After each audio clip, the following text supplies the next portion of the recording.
नमस्कार, आप देख रहे हैं श्रेष्ठ उत्तराखंड। मैं हूं आपके साथ गुलविश। चलिए जल्दी से नजर डालेंगे आज की सभी बड़ी खबरों पर। बीजेपी ने जारी कर दी है विधानसभा उपचुनाव के लिए अपने प्रत्याशियों की सूची।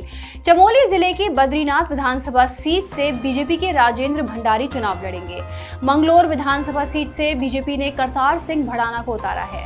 राजेंद्र भंडारी बद्रीनाथ सीट से कांग्रेस के विधायक हैं। लोकसभा चुनाव से पहले वो कांग्रेस छोड़कर बीजेपी में आ गए थे। वहीं करतार सिंह भड़ाना हरियाणा और उत्तर प्रदेश में विधायक रह चुके हैं। भड़ाना भी लोकसभा चुनाव से पहले बीजेपी में आए थे। मंगलोर सीट पर भड़ाना का मुकाबला दिवंगत बीएसपी विधायक सरवत करीम अंसारी के बेटे उबैदुर रहमान से होगा। बीजेपी की ओर से भंडारी और भड़ाना के नामों के ऐलान के बाद कांग्रेस ने निशाना साधा। कांग्रेस ने कहा कि बीजेपी दल बदलुओं को ही उतार रही है।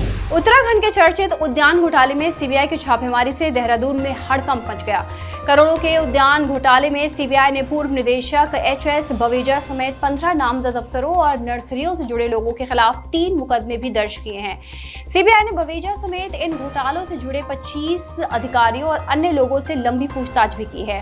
जांच में आया है कि अधिकारियों ने एक्ट के नियमों को ताक पर रखकर नर्सरी के लाइसेंस दिए। इसके अलावा फलदार पौधों के रेट भी अन्य राज्यों से अधिक दिए गए हैं। सीबीआई ने उत्तराखंड समेत 4 राज्यों में ताबड़तोड़ छापे मारे हैं। इन छापों के बारे में जब उद्यान मंत्री गणेश जोशी और उद्यान निदेशक से बात की गई तो उन्होंने कुछ भी जानकारी होने से इनकार कर दिया। मंत्री गणेश जोशी ने सिर्फ इतना कहा, भ्रष्टाचार के खिलाफ सरकार पूरी तरीके से ईमानदारी से जंग लड़ रही है। उद्यान घोटाले में सीबीआई के छापों और 3 लोगों को हिरासत में लिए जाने पर प्रदेश में सियासी पारा भी गर्मा गया है। प्रदेश कांग्रेस अध्यक्ष करण माहरा ने कहा है कि उद्यान घोटाले के मामले में सीबीआई ने सरकार को घुटनों पे लाके खड़ा कर दिया। उन्होंने कहा कि इस घोटाले के मामले में राज्य सरकार हाईकोर्ट के फैसले को लेकर सुप्रीम कोर्ट गई थी, लेकिन सुप्रीम कोर्ट की लताड़ के बाद सरकार को मुंह की खानी पड़ी, जिसका नतीजा ये है कि आज सीबीआई ने छापा मारते हुए 3 लोगों को हिरासत में लिया। नेता प्रतिपक्ष यशपाल आर्य ने मांग की है कि घोटाले में जो लोग भी शामिल हैं उनके खिलाफ कार्रवाई होनी चाहिए। मसूरी में मंत्री गणेश जोशी की बैठक में बेरोजगार संघ सचिव ने हंगामा किया और एमडीडीए अफसरों पर भ्रष्टाचार के आरोप लगाए। कैबिनेट मंत्री गणेश जोशी ने नगर पालिका परिषद की समस्याओं को सुनने के लिए बैठक बुलाई। इसमें उत्तराखंड बेरोजगार संघ के सचिव नितिन दत्त भी पहुंचे। उन्होंने एमडीडीए के अफसरों पर भ्रष्टाचार के आरोप लगाए तो माहौल गर्मा गया। नौबत यहां तक आ गई कि पुलिसकर्मियों को उत्तराखंड बेरोजगार संघ के सचिव नितिन दत्त को बैठक सभागार से बाहर करना पड़ा। नितिन दत्त ने आरोप लगाया कि मसूरी देहरादून विकास प्राधिकरण के अधिकारी मसूरी शहर को बर्बाद करने में जुटे हैं और सरकार इस ओर कोई कार्रवाई नहीं कर रही है। अल्मोड़ा में जंगल की आग बुझाने के दौरान गंभीर रूप से झुलसे 4 वन कर्मियों को एयरलिफ्ट कर दिल्ली के एम्स भेजा गया है। गुरुवार को बिनसर अभयारण्य क्षेत्र में लगी आग की चपेट में आने से 4 वन कर्मियों की मौत हो गई थी, जबकि 4 वन कर्मी बुरी तरह झुलस गए थे। इनमें से कृष्ण कुमार और कुंदन नेगी की हालत नाजुक बनी हुई है। सबसे पहले इन्हीं दोनों को हल्द्वानी से पंतनगर एयरपोर्ट पहुंचाया गया, वहां से दिल्ली एम्स के लिए भेजा गया। कांग्रेस महासचिव प्रियंका गांधी ने अल्मोड़ा में जंगल की आग में जलने से हुई 4 वन कर्मियों की मौत पर दुख जाहिर किया।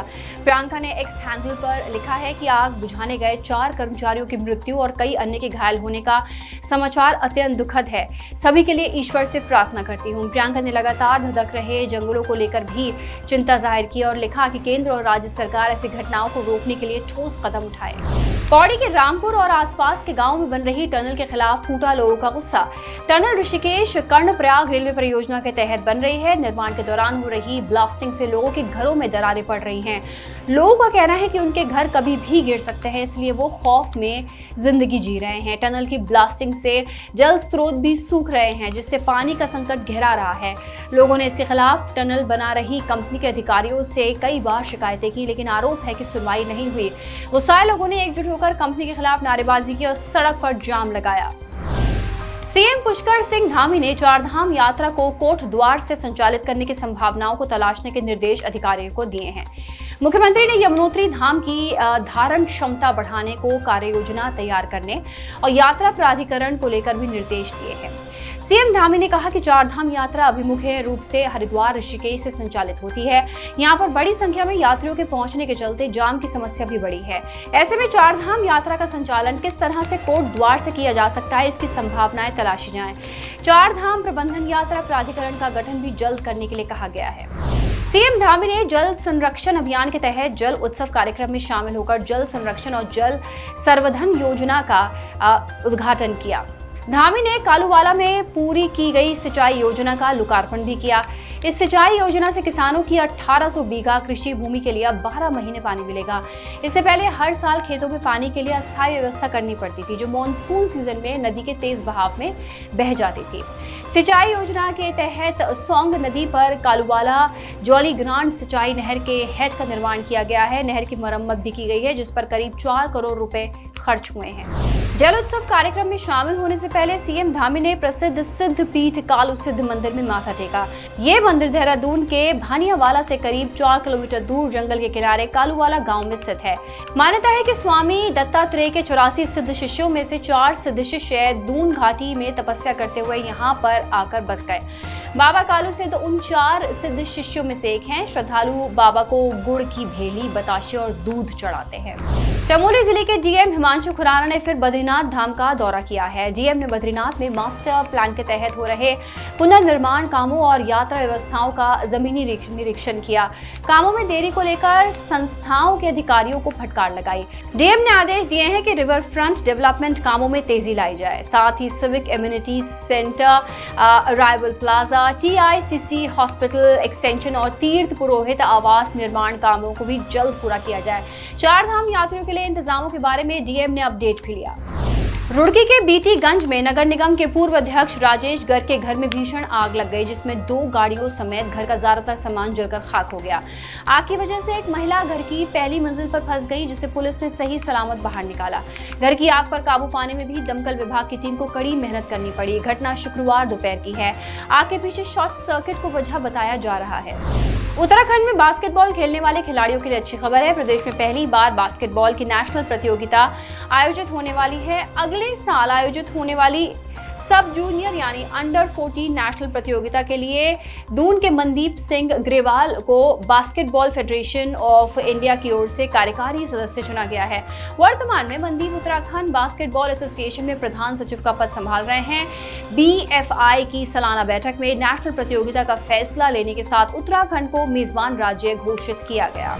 अंतर्राष्ट्रीय योग दिवस से पहले मसूरी में आईटीबीपी के जवानों ने योग अभ्यास किया और योग के लिए लोगों को जागरूक किया।